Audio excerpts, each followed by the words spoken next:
national delegates, and the other guests.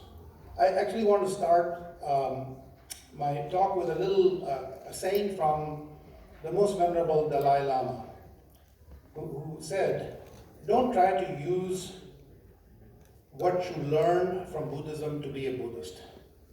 Use it to be a better whatever you already are." There is a misconception, of course, and that has been discussed by many people. Buddhism is not a religion per se. Buddhism is a philosophy. And that is something that we really have to be very careful in pointing out to a nation of 95% Muslims. So as many speakers have pointed out during yesterday and today, the potential for tourism, faith-based tourism in Pakistan is just huge. We have so many sites. We have such huge cultural diversity, the geographic diversity. We have the history. We have the beauty. And I also want to add to the beauty another site of beauty, which is the beauty in the people of Pakistan. And something I had never thought about. You don't promote a country based on how handsome or beautiful the people are. Till I got a comment. It was the second comment that I experienced. Our guests here from Malaysia, I was hosting them. We were taking them around Islamabad 2 days ago when they landed. And when they came back after visiting all the different markets and sites, one of them, I will not say which one, made a comment. Pakistanis are very warm-hearted. They are very hospitable, and they're very handsome. And I said, okay, I never really thought about that part.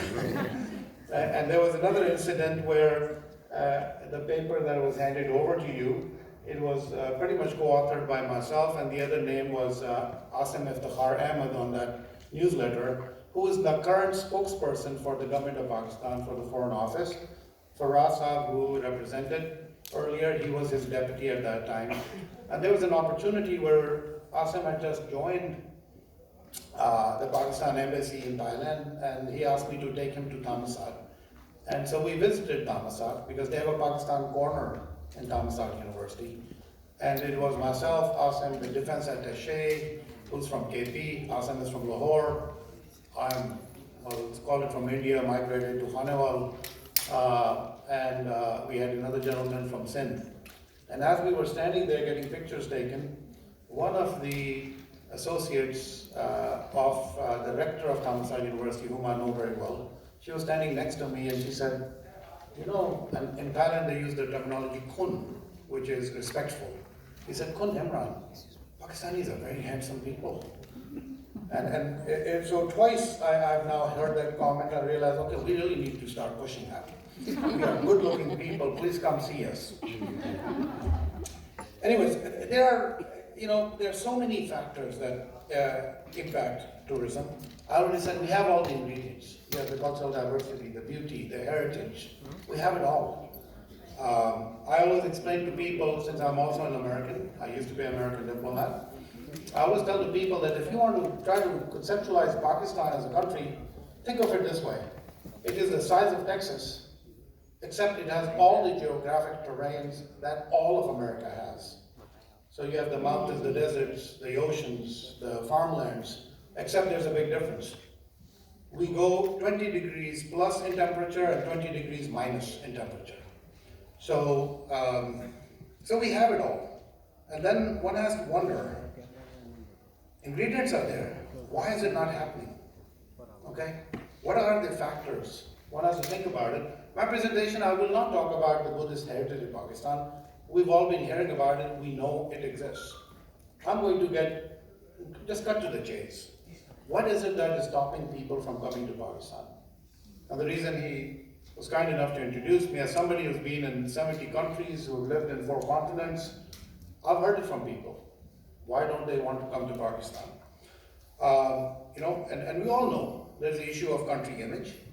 There are perceptions about Pakistan that the world has. Of course, there is infrastructure that we don't have. If Buddhists come all of a sudden, or visitors come to Pakistan in 1 million, we don't have the hotels, the toilets, the infrastructure to manage that. So there's infrastructural issues. Of course, there's perceptions amongst people. Now we talk about religious right in Pakistan. That can be very difficult to contain. So all these issues are there. And as a nation of Pakistan, and I've been advisor to the government, to different ministers during this regime, although I'm not PTI, but we have to analyze the reasons, and we need to then bring it to focus. One of the reasons that I can say it as a Pakistani who comes from a founding family of Pakistan, whose grandfather was involved in the creation of Pakistan, I'm not an apologist. I will be a straight talker, and I will say we lack focus. We will talk about everything under the sun, and we will never focus to one or two issues, because you can only deliver if you focus. We cannot look at everything and try to fix everything. So anyways, I do want to, we talked about the different factors that potentially impact tourism, and I do actually want to throw out a question to the audience. Why do you think tourism is not happening in Pakistan? Anybody, just one word, one reason. Come on, those two girls sitting all the way up there with a baby, you two. Why do you think people are not coming to Pakistan? Terrorism, okay. Anybody else?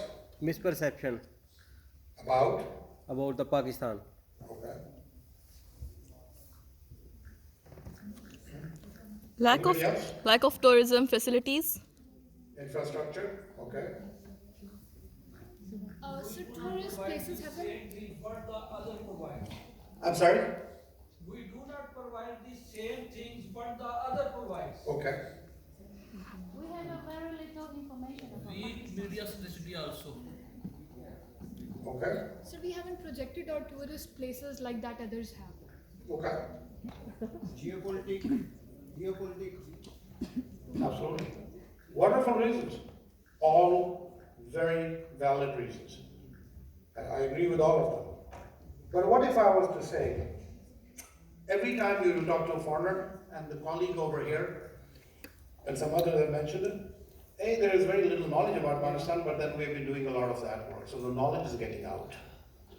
The biggest factor every time, when the name Pakistan comes out in the world, it is right away equated to terrorism, extremism, lack of tolerance.